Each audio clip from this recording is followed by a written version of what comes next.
नहीं कह रहा हूं, मैं तो पहले की कह रहा हूं। आजकल करती हैं कि नहीं ये तो मुझे पता नहीं। रुक्मिणी जी ने पंखा उठाया और हवा करना शुरू कर दिया। जब बहुत देर तक उदास देखा तो पूछा, स्वामी आपका चेहरा इतना मुखमंडल उदास क्यों है? भगवान बोले नहीं ऐसी कोई खास बात नहीं। बोले नहीं मैंने आज तक तो आपको इतना उदास कभी देखा नहीं, मेरी कोई गलती हो तो बताओ। कन्हैया ने सोचा गलती बताने का मौका बढ़िया है। बोले देवी तुम एक आध गलती करो तो बताई भी जाए।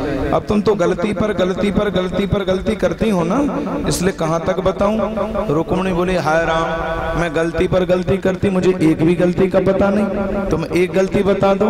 तो कृष्ण बोले तुम्हारी सबसे बड़ी गलती ये है कि तुमने हमारे संग शादी क्यों कर ली। देख लो, सुन लो कथा। क्या कह रहे हैं? सबसे बड़ी गलती ये है कि हमारे संग विवाह क्यों कर लिया। कितना सुंदर राजकुमार था शिशुपाल, उसको छोड़ करके मेरे संग विवाह कर लिया। क्या मिला तुम्हें? भगवान ने मुड़ के देखा कि क्रोध आया। रुक्मिणी को क्रोध नहीं आया, वो तो पंखा से हवा कर रही है। तो भगवान दूसरी गलती बताने लगे। हाँ तो मन में सोचती होगी मैं तो बिल्कुल नहीं करती विवाह कन्हैया, लेकिन वो इसलिए कर लिया कि तुम बड़े वीर हो। तो कृष्ण बोले मैं काय का वीर, मैं तो जन्म ही से डरपोक। जन्म लिया सो मथुरा से गोकुल भागा, गोकुल से वृंदावन भागा, वृंदावन से फिर मथुरा भागा। अब मथुरा में भी कोई नहीं रहने दिया तो जल की द्वारका में छुपा बैठा। रुक्मी मेरा विरोधी, कंस मेरा विरोधी, दुर्योधन मेरा विरोधी, दुशासन मेरा विरोधी, सारी दुनिया मेरे विरोधी, मैं तो डरपोक हूँ। मेरे जैसे डरपोक से शादी कर ले, सब गड़बड़ हो गई देवी बायलन में है। तुमने तो सब गड़बड़ कर दी। लेकिन फिर भी रुक्मिणी को क्रोध नहीं आया, तो तीसरी गलती बताने लगे। हाँ तो मन में सोचती होंगी मैं तो बिल्कुल नहीं करती विवाह कन्हैया, लेकिन वो इसलिए कर लिया बायलन में कि तुम वसुदेव नंदन हो। तो बोले यहाँ भी गड़बड़, कोई कहता मैं वसुदेव का बेटा हूँ, कोई कहता मैं नंद का बेटा हूँ, और कोई तो ये कहता है जाने कछुआर ही चक्कर है। हे भगवान, जिसके माता पिता का न भर नहीं, न जिसके कुल का पता ना खानदान का, अरे कम से कम माता पिता तो देख लिए होते। ऐसे आदमी से विवाह कर लिया, क्या मिला? जो ये देखा तो रुक्मिणी फिर भी हवाई कर रही है, क्रोध नहीं आया। तो चौथी गलती बताने लगे। हाँ तो मन में सोचते हूँ मैं तो बिल्कुल नहीं करती विवाह का नहीं है, लेकिन वो तो मैंने इसलिए कर लिया कि मैंने तुम्हारी बड़ी बड़ाई सुनी थी। तो कृष्ण बोले मेरी बड़ाई कौन करते हैं? संत महात्मा फक्कड़ बाबा जी लोग, क्योंकि धनियों के पास में तो मेरा भजन करने का टाइम ही नहीं है। मेरा तो दिन रात भजन करते हैं फक्कड़ बाबा, रघुपत राघव राजा राम पतित पावन सीता। क्या मिला तुम्हें? लेकिन फिर भी रुक्मिणी को क्रोध नहीं आया। तो अगली गलती बताने लगे। हाँ तुम मन में सोचती होंगे मैं तो बिल्कुल नहीं करती विवाह कन्हैया, लेकिन वो तो मैंने इसलिए कर लिया कि तुम बड़े सुंदर हो। तो कृष्ण बोले मैं काय का सुंदर, मैं तो जन्म ही से काला हूँ, और काली नाग से के तब से और काला हो गया। देख मेरे जैसे काले के साथ वो कितना गोरा था शिशुपाल, उस गोरे को छोड़ करके मेरे जैसे काले से कर लिया। ये तो सब गड़बड़ हो गई। अब तो हो ही गई, अब हो क्या सकता है? जो मुड़ के देखा कि क्रोध, तब भी रुक्मिणी को क्रोध। तो अंत में तो ठाकुर जी ने कमाल ही कर दिया। अंत में क्या बोले? सुनो देवी, अभी भी कुछ नहीं बिगड़ा है, और तुम चाहो तो तुम्हारी शादी हम कल ही शिशुपाल से करा देंगे। बोलो जय श्री कृष्ण। सुन लो कथा। ये बात कब कह रहे हैं? जब 20 साल शादी को हो गए और 10-10 बेटा हो गए। बोले अभी कुछ खास नहीं बिगड़ा है। जो ये कहा तो बेचारी के हाथ से वो पंखा छूट करके नीचे गिर गया, हृदय प्रकंपित हो गया, और धाम से जमीन पर गिरने वाली थी कि भगवान ने तुरंत 4 भुजाएं धारण कर ली, और 2 भुजाओं से रुक्मिणी को गोद में ले लिया, और 2 भुजाओं से भगवान पंखा से हवा करने लगा। यानी क्रोध तब भी नहीं आया, मूर्छित हो गई, लेकिन क्रोध नहीं आया रुक्मिणी को। लेकिन जब रुक्मिणी की मूर्छा टूटी तो कृष्ण की आंखों में आंसू थे। देखो देवी, तुम बिल्कुल बुरा मत मानना, मैं तो मजाक कर रहा था। मामा वैदर विसूय था जाने त्वाम मत परायणम तद्वचा श्रोतु कामेन शैल्याचरत मंगने। पति पत्नी में हंसी मजाक तो होनी चाहिए। हाँ देखो, जो पति पत्नी आपस में ज्यादा लड़ते हैं ना, उनमें प्रेम भी खूब होता है। इसका मतलब ये नहीं है कि तुम भी कल से लड़ना शुरू कर दो। हाँ, भागवत में व्यास जी कह रहे थे कि जो ज्यादा लड़े उनमें प्रेम खूब हो, नहीं तो कल से तुम लड़ना शुरू कर दो। हम लड़ने नहीं आए, न लड़ना सिखा है। लेकिन मैंने कई फैमिलियों में देखा है कि पति तो PhD और डबल PSc और पत्नी बिल्कुल पढ़ी, लेकिन तो वहाँ गड़बड़ होता है। एक पत्नी के पति बहुत ज्यादा पढ़े लिखे थे, वो पत्नी को कहीं भी लेके नहीं जाते थे। एक बार पत्नी जिद पे अड़ गई कि मैं तो जाऊंगी। अच्छा, पत्नी पढ़ी लिखी नहीं थी, लेकिन दिखने में इतनी सुंदर थी, उनको देख करके कोई नहीं कहता था कि डबल M ना हो, पर पढ़ी लिखी बिल्कुल नहीं थी। दिखने में लगती थी कि डबल PhD है, उनको देख करके लगता था, वैसे तो नहीं थी। अब पति बोला कि मैं तो नहीं ले जाऊंगा। एक दिन पत्नी जिद पे अड़ गई, मैं तो जाऊंगी, तुम जब भी जाना तो मुझे लेके नहीं जाते। पति बोला मैं नहीं ले जाऊंगा, बोले मैं तो जाके रहूंगी। तो पति बोला एक शर्त पे ले जाऊंगा। क्या? कि तू उधर बोलेगी नहीं, चुप। हाँ, बोले चुप रहूंगी। अगर कोई तुझसे पूछे तो केवल 2 बातें याद करना। कोई तुझसे पूछे कि मैं तुम्हारा कौन हूँ, तो कह देना ये मेरे हस्बैंड है। और कोई तुझसे पूछे कि तू इनकी कौन है, तो कह देना कि मैं इनकी वाइफ।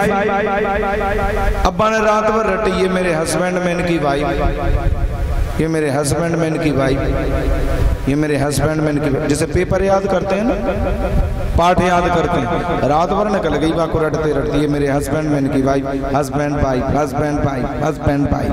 अब दूसरे दिन बोले गए, अब पत्नी को लेके गए तो वहां तो सहेलियां तो मिल ही जाती, और कब की आई इधर आओ। अब पति को डबल बुखार चढ़े, पता नहीं अब जाने क्या बोलेगी। अब वो चुप खड़ी है बिल्कुल।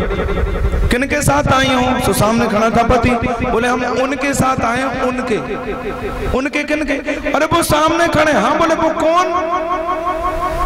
अब वो भूल गई, याद तो करी थी रात में लेकिन भूल गई।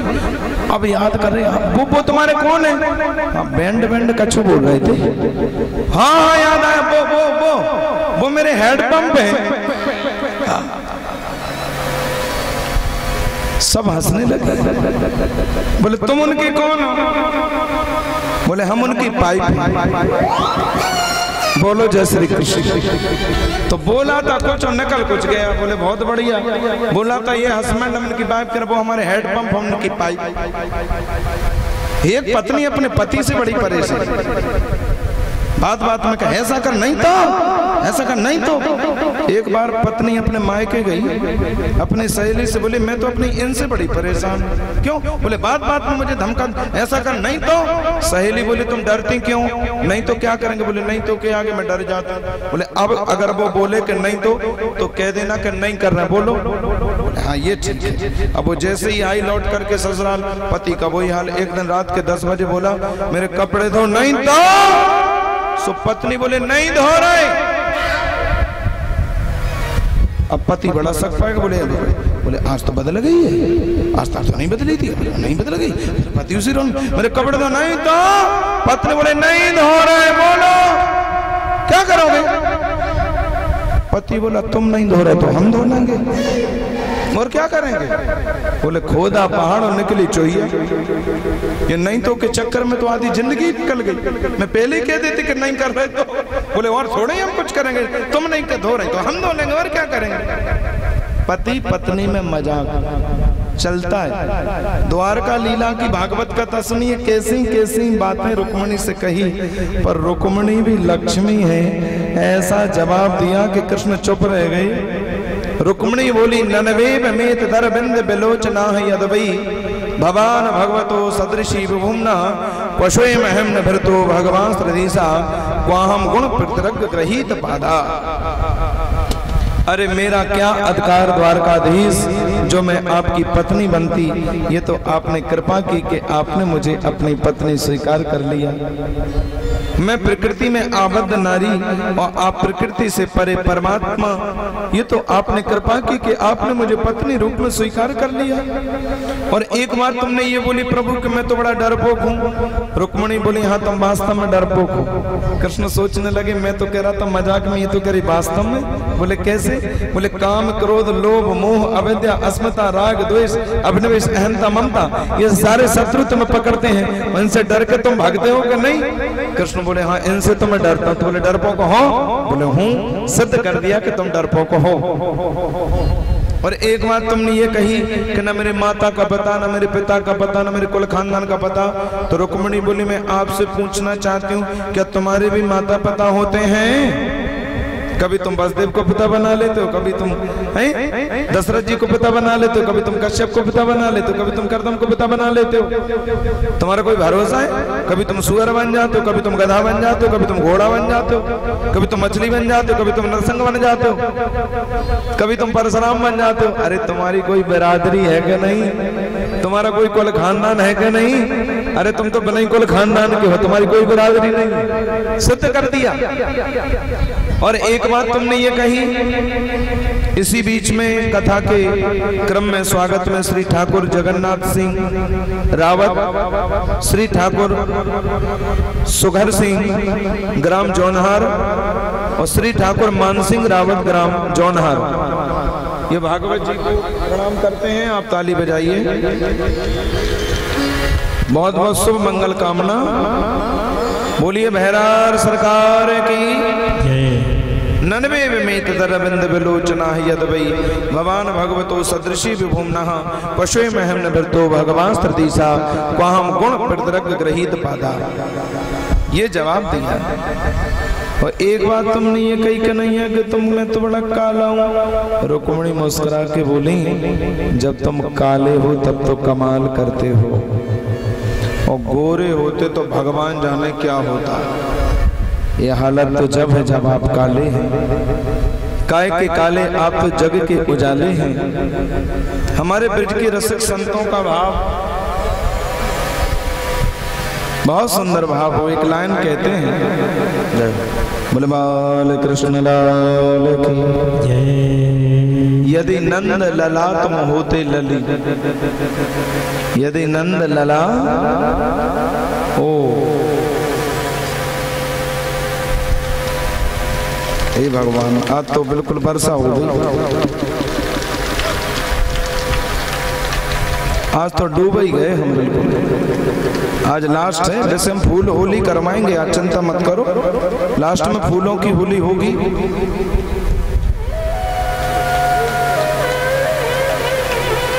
इसको जला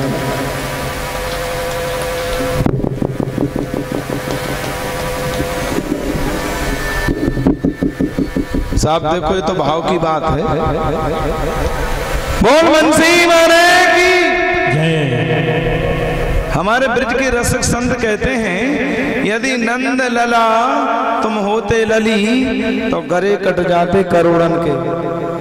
बोलो जय श्री कृष्ण। ढीले काय को बोला, जोर से बोलो ना। ये तो भला मान के लाला है लाला। अगर लाला की जगह लाली होता ना तो तेरी सुंदरता पर करोड़ों के गले रोज कटते। इतने सुंदर है कृष्ण। अरे काय के काले आप तो जग के उजाले हैं। और एक बात तुमने ये कही कि मेरी बड़ाई प्रशंसा तो संत महात्मा त्यागी लोग करते हैं। तो रुक्मिणी कहती, मेरी नजर में सबसे बड़ा धनी यदि कोई है तो केवल वो संत है। कबीरा सब जग ने धना, धनवंता नहीं कोई। कबीरा सब जग ने धना, धनवंता नहीं कोई। धनवंता सोई जानिए जको राम नाम धन होए। जिसके पास परमात्मा का नाम रूपी धन है वही सबसे बड़ा धनी होता है। यदि आप ये कहते हैं कि मेरे जीवन की गलती है तो मैं संसार की हर स्त्री से ये प्रार्थना करूंगी कि ये गलती जरूर करे जिस गलती से तुम मिल जाओ। क्योंकि जिस गलती से कृष्ण मिल जाए ऐसी गलती कोई नासमझ नहीं करेगी, कोई समझदार स्त्री ही करेगी। जिस गलती से तुम मिल जाओ ये गलती तो सबको ही करना चाहिए।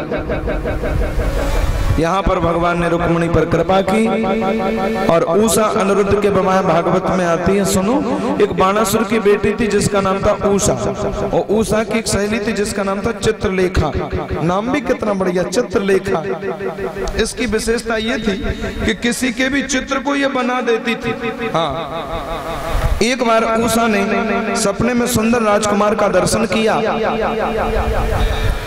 तो चित्रलेखा बोली बताओ तुमने कौन से राजकुमार को देखा, मैं चित्र बनाती हूँ। उषा ने वर्णन किया और चित्रलेखा ने अनेक चित्र बनाए, राजा महाराजाओं के चित्र बनाए, पर चित्र नहीं बना। और जैसे द्वारकाधीश का चित्र बनाया, बोले बस थोड़ा सा अंतर और है, बोले और चित्र बनाओ। जब और चित्र बनाए तो उनके पुत्र प्रद्युम्न का चित्र बनाया, बोले थोड़ा अंतर और है। और जैसे ही प्रद्युम्न के पुत्र अनिरुद्ध जी का चित्र बनाया, उषा ने अपने चेहरे को ढक लिया।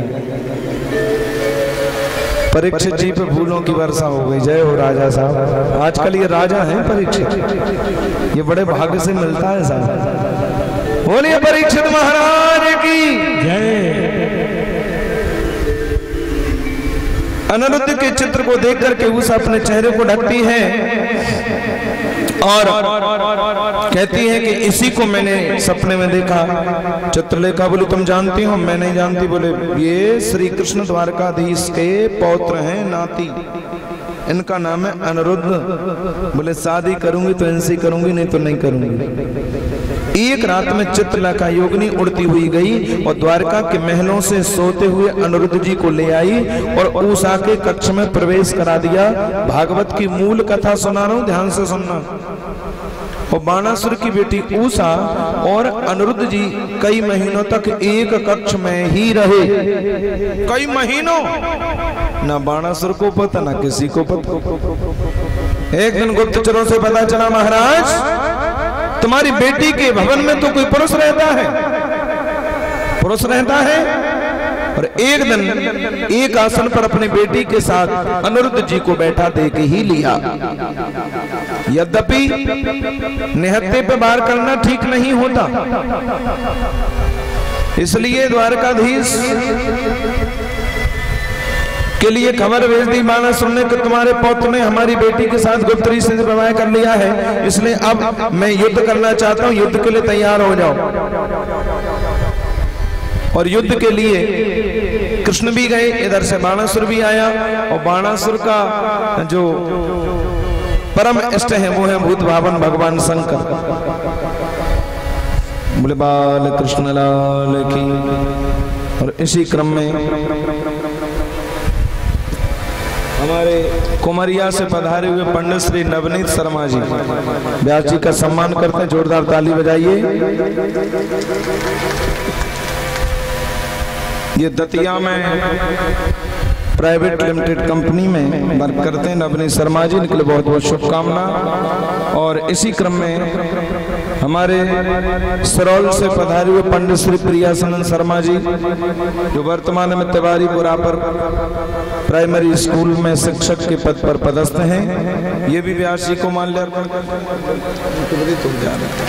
प्रियासन शर्मा जी, नवनीत शर्मा जी, मेहरार सरकार की कृपा उन पर हमेशा बनी रहे, यही शुभकामना। बोलिए मेहरार सरकार की जय। अच्छा, शंकर जी का भक्त रावण भी था, कंस भी था और बाणासुर भी था। जितने भी दैत्य राक्षस वृत्ति के लोग इस सब के बड़े भक्त होते थे। हाँ, शंकर जी को लेकर के बाणासुर गया और बाणासुर को लेकर के जैसे शिव जी गए, कन्हैया ने देखा भोले बाबा तुम क्यों चले आए? बोले क्या करें, जबरदस्ती ले आया। कन्हैया बोले लड़ने की जरूरत नहीं है, मैं एक बाण देता हूं, तुम तो आराम करो। बोले दे दो। और जैसे ही कन्हैया ने ज्वर अस्त्र दिया, शंकर जी को बड़े भयंकर ज्वर आ गया, बुखार आ गया। मैंने कई लोगों को देखा है कि बहुत ज्यादा बुखार से पीड़ित रहते हैं। यदि आप भी ज्यादा ज्वर से पीड़ित रहते हैं तो मैं एक बढ़िया मंत्र बता रहा हूं जिसे कहते हैं ज्वर स्तोत्र। भागवत में बहुत अच्छा श्लोक है, ये श्लोक मैं आपको बांच के सुनाता हूँ। नमामि त्वा अनंत शक्तम परेशम सर्वात्मानम केवलम गुप्ति मात्रम और विद्युतन संरोधितम यतद ब्रह्म ब्रह्मलिंगम प्रशांतम। ये श्लोक है, इसको कहते हैं भागवत में ज्वर स्तोत्र। एक बार पुनः रिपीट करता हूँ। नमामि त्वा अनंत शक्तम परेशम सर्वात्मानम केवलम गुप्ति मात्रम विश्वोत्पत्ति स्थान संरोध हेतुम यतद ब्रह्म ब्रह्मलिंगम प्रशांतम। अच्छा, एक और गुलाब की है ये। बोलो जय श्री कृष्ण। इसे कहते हैं ज्वर स्तोत्र। यदि आप ज्वर स्तोत्र पढ़ेंगे तो आपका बुखार ठीक होगा। सबके श्लोक हैं भागवत में। अंतोगत्व परिणाम हुआ कि उषा और अनिरुद्ध का विवाह हो गया, बाणासुर को भगवान ने पराजित कर दिया। मैं कहना चाहता हूँ इसके बाद भागवत में राजा नृग की कथा थी। राजा नृग जो बहुत बड़ा गौदानी था, और ये गौदान सुबह से शाम तक करता था। हमें गौदान कैसे करना चाहिए? भागवत में लिखा है पयसुनी तरुणी शील रूपा गुणोपपन्ना। हम लोग कैसे गौदान करते हैं? जो बूढ़ी हो जाए, जो दूध देना बंद कर दे, या फिर जो बचिए ही हो, फिर कह ले पंडित जी हम गौदान करना। पंडित जी भाग रहे, हम नहीं ले रहे। आजकल के ब्राह्मण देवता ऐसे हो गए कि गौ नहीं लेते। लेकिन सुनो, हमें कैसी गौ देना चाहिए? देखो भागवत में लिखा पयसुनी माने दूध देने वाली, ठीक है। तरुणी, तरुणी माने नई, बूढ़ी नहीं हो। फिर शील, शील मानो रूप। गुणोपन्ना, कपिला, कपिला तो रखी का भले आदमी, तुम जर्सी, जर्सी छोड़ो देसी ही दे दो। और जर्सी को गाय कहना पाप है, शुद्ध देसी गाय। इसके बाद हेमश्रृंगी, उसके सींगों को सोने के पत्ते से मड़वाओ, फिर उसके गले में सोने का हार पहनाओ, चांदी के खुर मड़वाओ, धोनी का पात्र दो, एक रस्सी दो, प्रदक्षिणा दो, फिर ऐसी गौदान करो। ऐसी गौदान करने से व्यक्ति बेतरने से पार होता है। भले आदमी सोना चांदी छोड़ो, तुम तो दूध ही देने वाली दे दो तो ही हम मान जाए। सोना चांदी तो गई बहुत दूर की बात, तुम तो हमें दूध ही देने वाली गाय दे दो तो ही तर जाओगे। ऐसी गौदान करता था राजा नृग सुबह से लेकर शाम तक। और ऐसे गौदानी राजा से भी एक बहुत बड़ी गलती हो गई। क्या कि एक गाय दान देने के बाद वही गाय दोबारा दान में दे दी। कैसे? जैसे हमें जो गैया मिली हम अपने घर ले गए, हमारे घर से वही गाय छूट के चली गई राजा के घर, और दूसरे दिन राजा ने वही गैया दूसरे पंडित जी को दान में दे दी। तो वही गैया लेकर दूसरे पंडित जी आ रहे थे, पहले वाले अपने ढूंढ रहे थे। तो दोनों पंडितों में गाय के ऊपर लड़ाई हो गई। पहले वाले बोले गाय मेरी, दूसरे बोले राजा ने दान में दी। दोनों पंडित लड़ गए। किस बात को लेके? वो गैया के ऊपर। बोले चलो इसका निपटारा तो राजा साहब करेंगे। दोनों ब्राह्मण गए लड़ते हुए, और राजा से बोले तुमने गाय में कल दान में दी थी? बोले जी। बोले ये भी गाय दान में दी? बोले जी। अब राजा को याद आया, हे भगवान ये मैंने अपराध कर दिया कि एक गाय मैंने दो संकल्प पढ़ के दो ब्राह्मणों को दे दिया। राजा बिल्कुल चुप रह गया, ब्राह्मण आग बबूला हो गया, और ब्राह्मण ने श्राप ही दे डाला। ब्राह्मण बोले क्यों? राजा होकर के झूठ बोलता है, गिरगिट की तरह रंग बदलता है, आज कुछ बोलता है कल कुछ और बोलता है। हम श्राप देते हैं कि तू गिरगिट बन जा। और इसी कथा के क्रम में श्री ब्रज किशोर भगत जी जौनहर वाले 151 रुपए दान करते हैं, उनके लिए बहुत बहुत साधुवाद। श्री ब्रज किशोर भगत जी जौनहर 151 रुपए भागवत को अर्पित करते हैं। बोल बाल कृष्ण लाल की। तब से राजा नरक उस गिरगिट की योनि में पड़ा था, और भगवान ने इसको गिरगिट की योनि से भी मुक्त कर दिया। इसके बाद श्रीमद् भागवत में सुदामा चरित्र की कथा आती है। कल मैंने कहा था ना, आज सुदामा चरित्र की कथा होगी। आज सुखदेव जी एकदम गंभीर हो गए। आज तक गंभीर नहीं हुए थे, पर आज सुखदेव जी की समाधि लग गई। और क्या अद्भुत बोले, एक ऐसे भक्त की कथा। कृष्ण शासी सखा कश्यप ब्राह्मणो ब्रह्मवेत्तम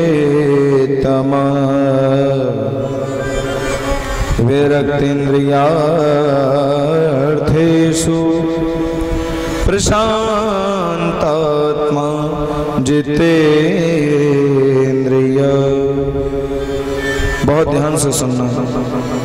भगवान कृष्ण के बचपन के परम प्रिय मित्र थे आदरणीय श्री सुदामा जी महाराज।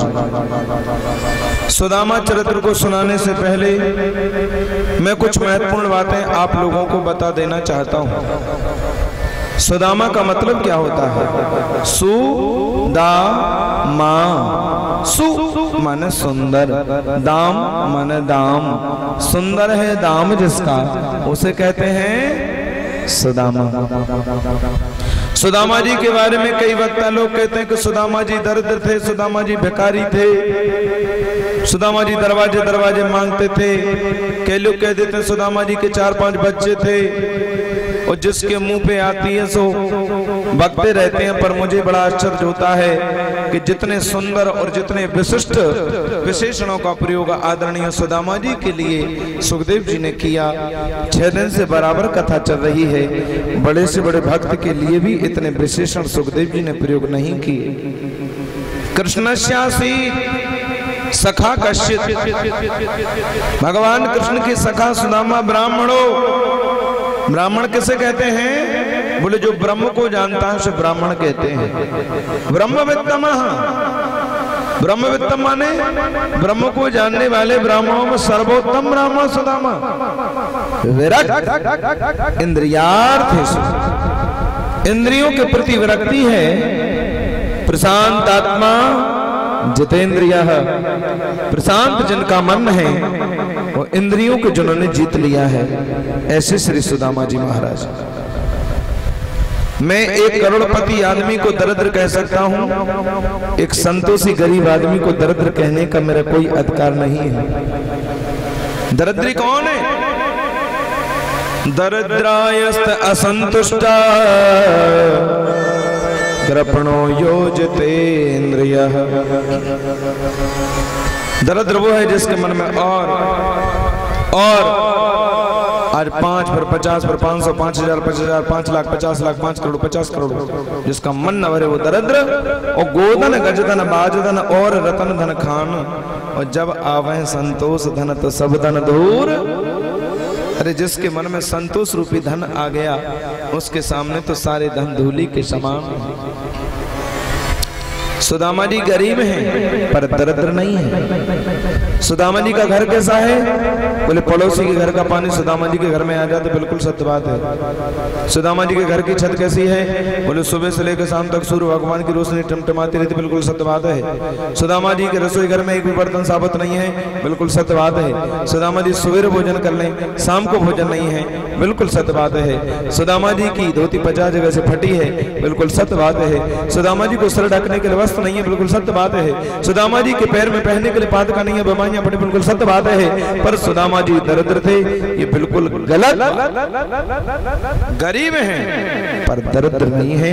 गरीबी और दरिद्रता में मैंने आपको अंतर अभी बताया। देखो उपनिषदों में कथा आती है कि रास्ते में एक महात्मा जी जा रहे थे और उन्हें फूटी कौड़ी पड़ी मिल गई।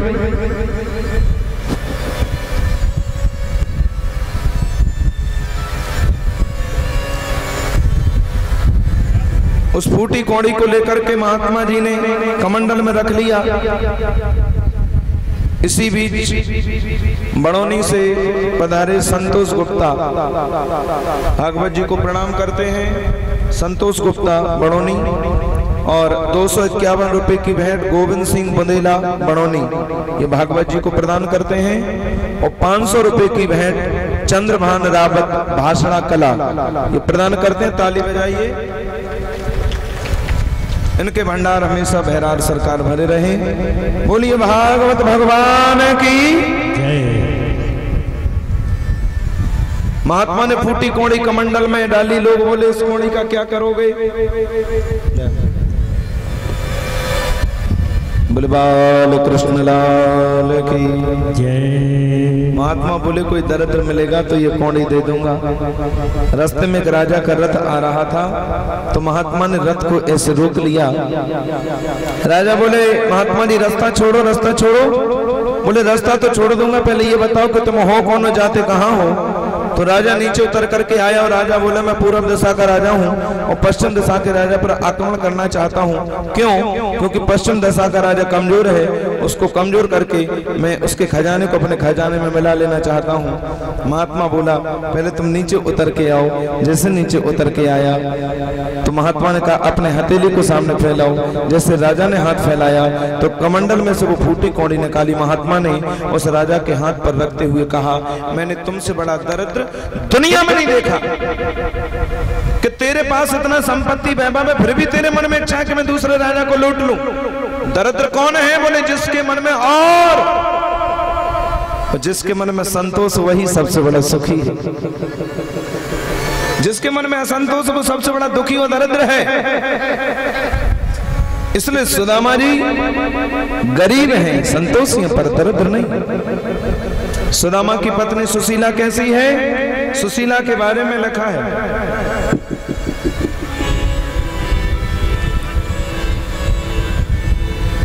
पतिव्रता पतिम प्राह मलायता बदले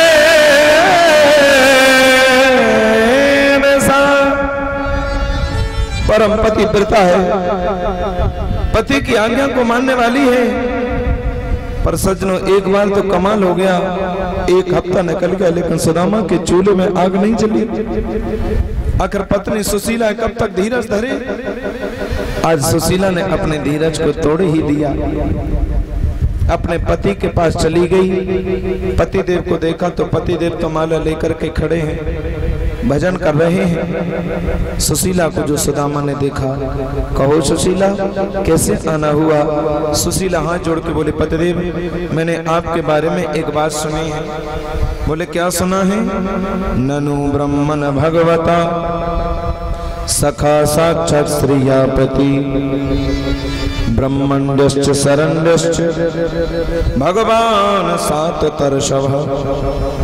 मैंने सुना है कि द्वारका के राजा जो श्री कृष्ण चंद्र महाराज हैं वो आपके बचपन के परम प्रिय मित्र हैं लक्ष्मीपति।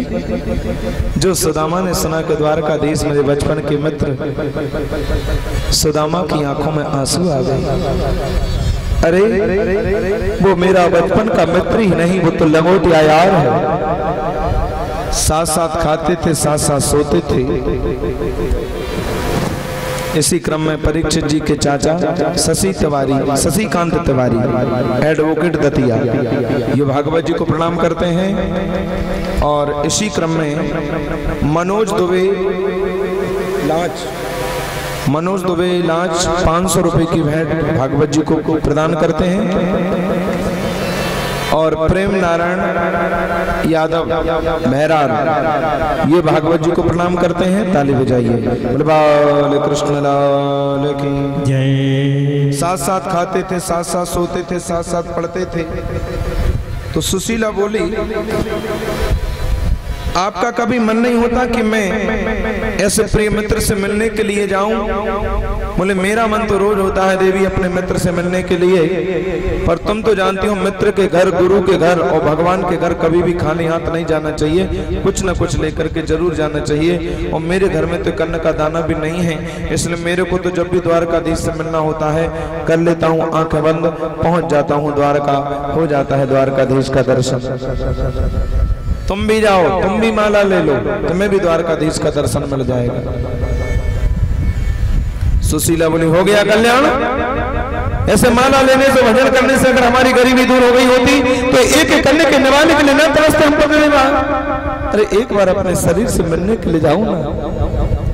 मैं आपकी अर्धांगिनी हूं, और अर्धांगिनी का मतलब होता है पति का आधा अंग, यानी पत्नी अपने हाथों से, पति अपने हाथों से कोई भी धर्म का काम करता है तो पत्नी को उसको आधा फल ऑटोमेटिक मिलता है। पति चाहे या न चाहे, पति का कोई भी पुण्य पत्नी को आधा मिलना ही मिलना है। और यदि पत्नी कोई धर्म का काम करे तो पति को मिलता है क्या? बोले पत्नी चाहेगी तो पति को मिलेगा, और नहीं चाहेगी बोले तो नहीं मिलेगा। बोले ये तो साफ सरासर बेईमानी है। बेईमानी है कि नहीं कि पति चाहे या ना चाहे पत्नी को मिलना ही मिलना, और पत्नी चाहेगी तो पति को मिलेगा, और नहीं चाहेगी बोले तो नहीं मिलेगा। बोले ऐसा क्यों? बोले ऐसा इसलिए है कि हमारे भारत की स्त्री, भारत की नारी, भारत की माता अपने लिए कभी कुछ करती ही नहीं है। वो जो कुछ भी करती है अपने पति के लिए ही तो करती है, अपने बच्चों के लिए ही तो करती है। नारी अपने लिए कभी कुछ नहीं करती। आजकल कोई भी माता बहन हमारे पास आती हैं तो बस एक ही प्रश्न करती है, महाराज आजकल हमारे वो बड़े टेंशन में, कोई तरीका बताओ टेंशन कम हो जाए। वो का मतलब आप समझ गए होंगे, वो या कहेंगे आजकल हमारे ये या हमारे वो, या फिर कहेंगे कि आजकल हमारे बच्चा की बुद्धि ठीक नहीं है, भभूति दे दो ठीक हो जाए। और अगर हम कहते हम तो ठीक है महाराज, अपने लिए कभी नहीं मांगते, अपने पति अपने बच्चों के लिए। वो तुमने व्रत देखा है कार्तिक के महीने में चौथ माला? कौन सी चौथ? आहा, करवा चौथ। उस दिन हमारी माताओं का चेहरा देखने लायक होता है। सुनो आजकल तो बूढ़ी बूढ़ी भी शुरू हो गई। मैंने तो देखा इसलिए कहता हूँ, अब जन्म जन्म से कबों करवा चौथ नहीं रखी, बुढ़ापे में रख रही। बूढ़े बाड़े पति बोले बैठ जाओ, बोले क्या है आज करवा चौथ है। अब आरती हो रही है, बूढ़े बाड़े पति, ये कौन सी चौथ आ गई? अरे बगल वाली करती है तो मैं भी करूंगी, सामने वाली करती है करवा चौथ में तो करूंगी। अब बुढ़ापे में करवा चौथ चढ़ गई, पहले कबू न चढ़ी, बगल वाली करती है तो मैं भी करूंगी। और सुनो, अगर उस दिन आकाश मंडल में चंदा निकलने में देरी कर दे तो 50 बार छत पे और 50 बार नीचे। भैया मैं तो जो देखता हूँ सो कथा में भी कह देता हूँ, मैंने तो देखा है। इसी बीच श्री ठाकुर केशव रावत भैरार व्यास जी को माल्यार्पण करते हैं, आप ताली बजाइए। केशव रावत भैरार बोले बाल कृष्ण लाल की जय। और उस दिन अगर आकाश में चंदा और आ जाए, हे भगवान, फिर तो कहेंगे चंद्रमा तो निकल आया, पर कब निकले कब पानी पिए। इतना कष्ट इतनी तकलीफ किसके लिए? अपने लिए नहीं, अपने पति के लिए चिरंजीवी रहे, सुखी रहे, आनंद रहे, इसके लिए तो करते ही। अच्छा, अर्धांगिनी भी उसे कहते हैं जो अग्नि के साथ चक्कर खा के खाए। ये कोर्ट मैरिज वाली करवा चौथ नहीं, चाहे कौन चौथ कर ली, कोई फल मिलने वाला नहीं है। हाँ, अर्धांगिनी तो वही होती है ना जो अग्नि के साथ फिरे देखे। अब आजकल एक नई परंपरा बनी है, ठप्पा लग गया तहसील का, जाओ हो गई कोर्ट मैरिज। सुनो, ये ठप्पा वाली करवा चौथ नहीं, चाहे कौन सी चौथ कर ले, क्योंकि वो पत्नी है ही नहीं, तो किराए की है। जोर से बोलो जय श्री कृष्ण। पत्नी तो नहीं है वो, लेकिन मैं तो अर्धांगिनी हूं। और सुशीला बोली एक बार अपने शरीर से मिलने के लिए जाओ। सुदामा वैसे तो नहीं जाता, लेकिन सुदामा के मन में भी लोभ आ गया। अयम ही परमोला उत्तम श्लोक दर्शनम, मेरे मन में एक लोभ आ गया क्या कि मुझे उत्तम श्लोक श्री कृष्ण का दर्शन हो जाएगा, वो मेरे दर्शन से आधा फल तुम्हें मिल जाएगा, इसलिए मैं जरूर जाऊंगा। धन का लोभ नहीं आया, लेकिन दर्शन का लोभ आ गया। और सुदामा बोले लाओ देवी, घर में कुछ रखा हो तो ले जाऊं अब सौगात के रूप में, क्योंकि मित्र के घर और गुरु के घर, भगवान के घर कभी भी खाली हाथ नहीं जाना चाहिए। अब सुशीला ने सोचा जैसे तैसे तो मैंने अपने पति को द्वारका जाने के लिए राजी किया, और मैं कह दूंगी कि घर में कुछ नहीं तो वापस मना कर देंगे। तो सुशीला ने बड़ी चतुरता का परिचय दिया। हाँ पतिदेव, आप जरा नहाइए तो मैं कुछ व्यवस्था करती हूँ। सुदामा जी तो गए नहाने के लिए, तब तक सुशीला ने काम किया। भागवत में श्लोक है, याचित्वा चतुरो मुष्टिन विप्रान पृथक तंडुलाम, यानी 4 ब्राह्मणों के घर से 4 मुट्ठी चावल मांगे। क्यों साहब, अभी तो मैं आपसे कह रहा था कि सुदामा किसी के घर में मांगते नहीं थे। और फिर भागवत में तो लिखा याचित्वा चतुरो मुष्टिन, 4 मुट्ठी चावल मांगे। अरे भैया मांगे नहीं, उधार लिए। मांगने में और उधार में बड़ा अंतर होता है भैया। ये कहा कि जब हमारे पति आ जाएंगे तो हम तुम्हारे चावल वापस कर देंगे, उधार लिया। अच्छा, एक प्रश्न और खड़ा होता है, एक बात बताओ, 4 घरों से क्यों मांगे? एक घर से भी तो मांग सकती थी, 4 घरों से क्यों मांगे? क्योंकि सुशीला जानती थी कि मेरा पति इतना बड़ा त्यागी है, मेरा पति इतना बड़ा संतोषी है। जब ये द्वारकाधीश के पास में जाएगा तो मेरे द्वारकाधीश पूछेंगे कि सुदामा कैसे हो, तो केवल एक जवाब देगा, कन्हैया हम तो बहुत सुखी हैं। ये एक बार भी नहीं कहेगा कि मेरे जैसा दुखी कोई नहीं है। तो मेरे द्वारकाधीश कैसे समझेंगे कि मेरे सुदामा के घर में तो एक मुट्ठी चावल भी नहीं है। और 4 घरों के चावल जब तुम एक जगह रखोगे तो 4 प्रकार के ही दिखेंगे, कुछ पीले चावल, कुछ टूटे चावल, कुछ धान के चावल, कुछ चिकटे चावल। एक क्वेश्चन और खड़ा होता है यहाँ पर, क्यों साहब? पोरबंदर जैसे महानगर में, गुजरात जैसे प्रांत में सुदामा जैसे ब्राह्मण की पत्नी के लिए चावलों की कोई कमी थी क्या? बताइए। सुदामा की पत्नी अगर एक बार इशारा कर देती कि चावल चाहिए, पहाड़ लग जाते चावलों के। एक बार अगर सुशीला कर लेती चावल, ट्रक के ट्रक चावल आ जाते। लेकिन सुशीला ने ऐसा क्यों नहीं किया? क्योंकि सुशीला द्वारकाधीश को बताना चाहती थी कि तेरे सुदामा के घर में तो एक मुट्ठी चावल भी नहीं है, और 4 मुट्ठी चावलों को भी ऐसे कपड़े में बांधा जो एक विलस्त कपड़ा और 5 जगह से सिला हुआ, ताकि द्वारकाधीश को पता चल जाए कि मेरे सुदामा के घर में एक विलस्त कपड़ा भी साबुत नहीं है। चावल की पोटली बना दी और पोटली बना करके सुदामा जी चले। टूटी सी छड़ी, फूटा सा लोटा, उधरी सी रस्सी, पैरों में बेवाइयां फटी, सिर ढकने के लिए वस्त्र नहीं है, लेकिन कृष्ण दर्शन की लालसा मन में जग रही है। नगर के बाहर एक मंदिर था और मंदिर तक सुशीला छोड़ने के लिए गई। सुदामा बोला, वास्तव में देवी मेरा बिल्कुल मन नहीं था, पर तेरी ज्यादा इच्छा इसलिए मुझे जाना पड़ रहा है। पर एक बात ध्यान रखना, भजन खूब करना, माला की संख्या कम ना हो, ये तुम प्रयास करना।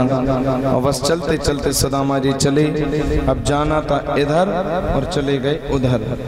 इसी क्रम में श्री ठाकुर बलबीर सिंह रावत बहरार पुत्र भैया वीरेंद्र रावत ये भागवत जी को सम्मान करते हैं।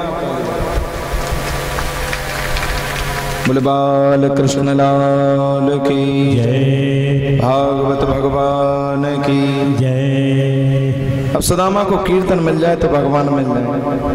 15 दिन कीर्तन में बैठे रहे, तब याद आ रहा मेरे को तो द्वारका जाना था। बेचारे फिर लौट करके आए, दुबला पतला शरीर, एक एक हड्डी चमक रही है।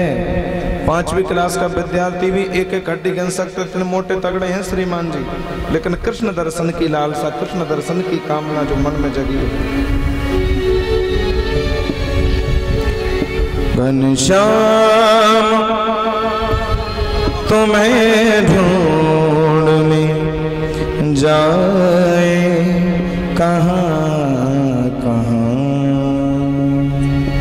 घनश्याम तुम्हें ढूंढने जाए कहाँ कहाँ, घनश्याम तुम्हें ढूंढने जाए कहाँ कहाँ।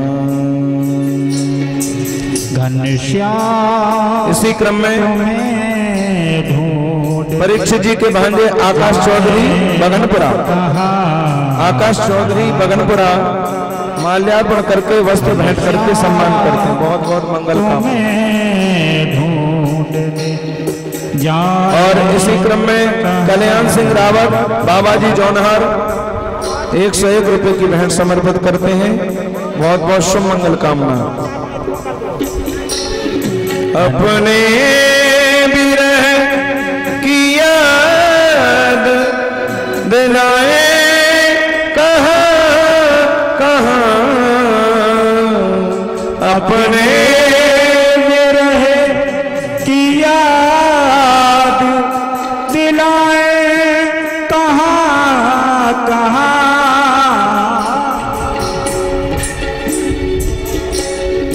घनश्याम तुम्हें ढूंढने जाए कहाँ कहाँ। मेरे वृंदावन के राम कथा के बड़े अच्छे वक्ता गोस्वामी बिंदु जी का पद है। बिंदु जी के पदों में भाव बहुत निर्मल होता है, आप बड़े भाव से सुनेंगे। शब्दों में उर्दू शब्द होते हैं लेकिन भाव बहुत अच्छा होता है। शब्दों पर ध्यान दें, ताली बजाते भाव से हरि बोल।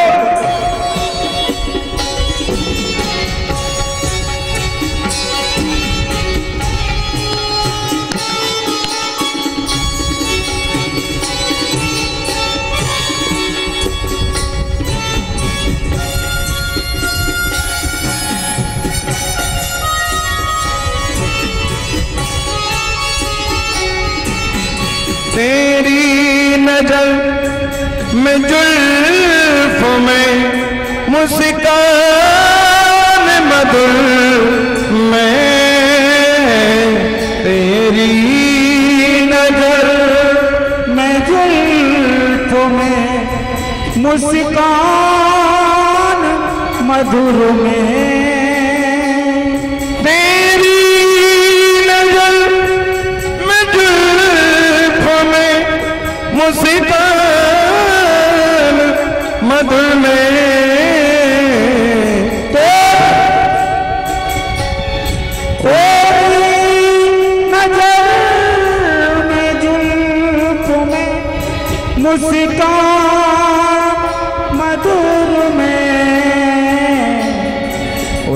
उलझा हुआ है दिल मेरा, सुलझाए कहाँ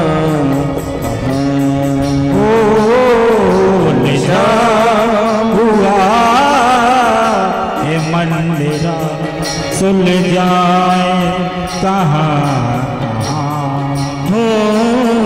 घनश्याम तुम्हें भूल जाए कहाँ घनश्याम तुम्हें ढूंढ जाए। इसी क्रम में कहाँ बलबीर रावत तिवारीपुरा 110 रुपये भागवत को भेंट करते हैं और मनमोहन शर्मा नौनेर 101 रुपये भेंट करते हैं। बहुत बहुत मंगल कामना है। जय हो।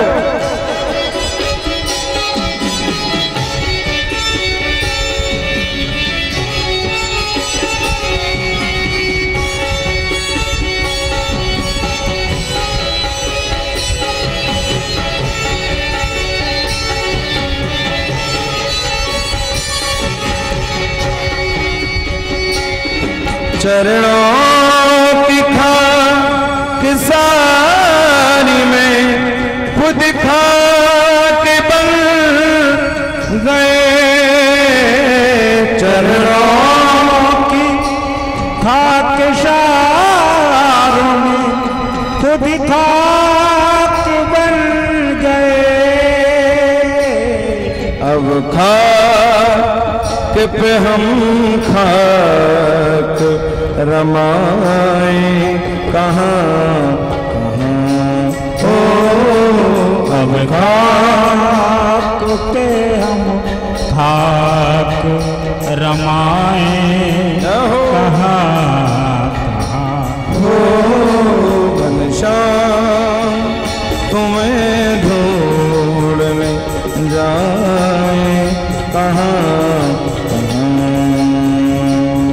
घनश्याम तुम्हें ढूंढ जाए कहाँ जिनकी तभी देख कर खुद बन गए मरीज। उनकी तभी देख कर खुद बन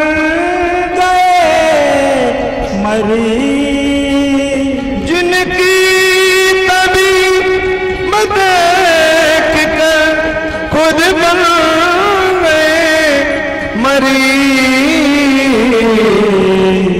और ऐसे मरीज मर्ज को दिखाए कहाँ ऐसे मरीज मर्ज को दिखाए कहाँ हो घनश्याम तुम्हें ढूंढने जाए कहाँ ओ घनश्याम तुम्हें ढूंढने जाए कहाँ। प्रेम से भाव से ताली बजाते हुए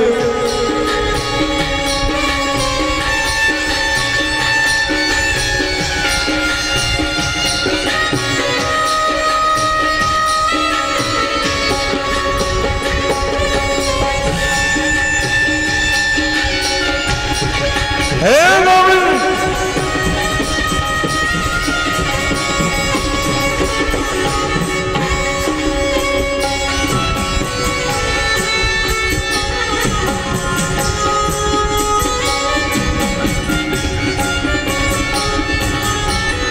मेरे गोविंद से मिलने के लिए आंखों से आंसुओं के पनारे बहते तो हैं, लेकिन उनसे मिलने की दिल में जो आग लगी है वो बुझाने में सक्षम नहीं है ये आंसू।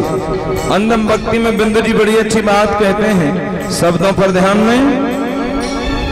दिन रात अश्रु बिंदुएं बरसते तो हैं मगर